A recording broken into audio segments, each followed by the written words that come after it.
Hey guys, I just wanted to give you a finished look at the Traction Hobbies 8-scale Cragsman crawler. Got it all put together, got the body painted, and I ended up using Tamiya, this PS61, which is metallic orange. And if you're not familiar with painting RC bodies, whenever you use a metallic color, usually, I don't know if you can tell by the can, it's kind of a translucent, you can see light through it. So whenever you use that kind of color, just make sure you put a lot of color on, several coats, and it's still going to look like you can see through it, which is normal. That's what it's supposed to look like. And then you're supposed to back it with either, if you want the color to look darker, you can back it with a black, or if you want the color to look brighter or pop, you could back it with white or a silver, which will kind of change the color of it.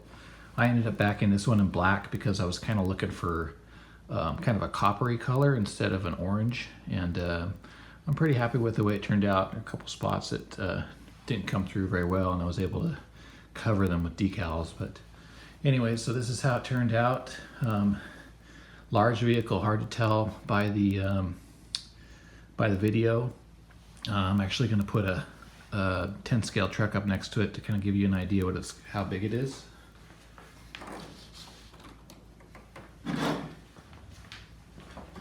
So this is my son's 10 scale Vatera Ascender.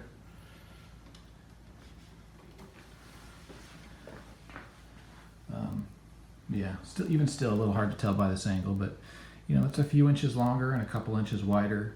In person, it looks a little bit bigger, more daunting in person. But anyways, so this thing has, I'll give you a view here in a second. This thing has these magnets that hold the body on, so let's give it a little tug and they pop off. You can see here the magnets.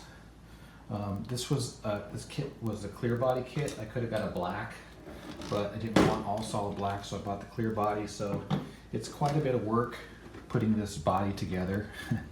You know, painting it was pretty simple, but there's a lot of little parts, little detail parts. You know, a lot of screws for these fender flares. You had to put all these light buckets together. This is a hard plastic piece as well as the grill. So you got to be careful what kind of paint you use. When you paint these, make sure you prime them first, and then use a Tamiya, like a TS, which is meant for hard plastic and not poly. So that's what I did. I used a TS paint to get that black look.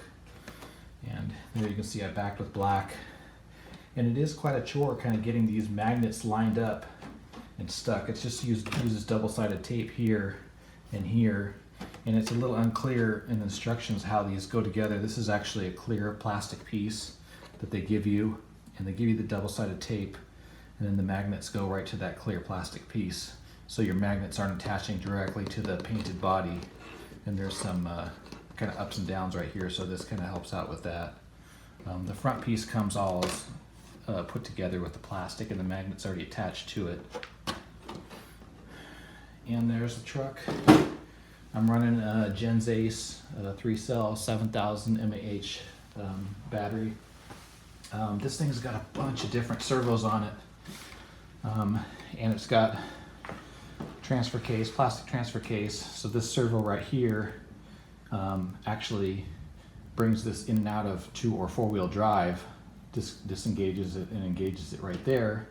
And then you have this forward servo here, which engages the 2-speed on the transmission. And then this servo that operates this cable operates a differential locker in the front, and then there's a diff locker servo in the back. And this box here actually encloses the ESC, which is not something that I've seen before. I've seen the what do you call it, the receiver enclosed, like what this is, but I've never seen the ESC itself enclosed. But, anyways, that's it. Came out pretty good. I'm pretty happy with it. I like the color. Want something a little different, and it's ready to go. Thanks for watching, guys.